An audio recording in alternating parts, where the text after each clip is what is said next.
अस्सलाम वालेकुम नाज़रीन, मैं हूँ आपकी मेज़बान नाइला भट्टी और नजर डालते हैं आज की अहम तरीन खबरों पर।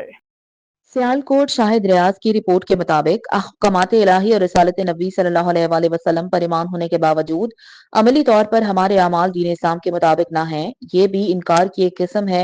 मुसलसल नाफरमानी बंदे को कुफर की दलदल में ले जाती है और वह एहसास गुनाह से निकलकर अपनी गलतियों पर जवाब देना शुरू कर देता है। अमीर अब्दुल कदीर अवान ने जुमे के खुतबे में दौरान खताब कहा, हम सारे दावा ईमान तो रखते हैं, लेकिन अगर नताइज देखें तो समझ आती है कि हमारे मुआशरे में इंसाफ नहीं, सुख नहीं, लिहाज नहीं है।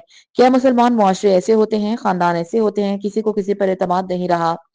ये सब इसलिए है कि जिंदगी फसक से भरी हुई है। हमारा दिबावा दावा ईमान तो है लेकिन अमल नहीं। ये भी इनकार की एक किस्म है जिसे कुफर तो नहीं लेकिन फसक कहा जाएगा।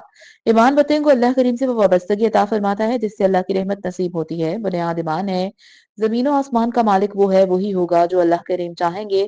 हमें अल्लाह करीम के अहकामात के तहत होना होगा, नबी करीम सल्लल्लाहु अलैहि वसल्लम के इरशादात के तहत जिंदगी बसर करनी होगी। जितना ईमान मजबूत होगा उतनी इबादत को शर्फ कबूलियत होगी, जितनी इबादत को शर्फ कबूलियत नसीब होगी उतने हमारे मामलात दुरुस्त होंगे।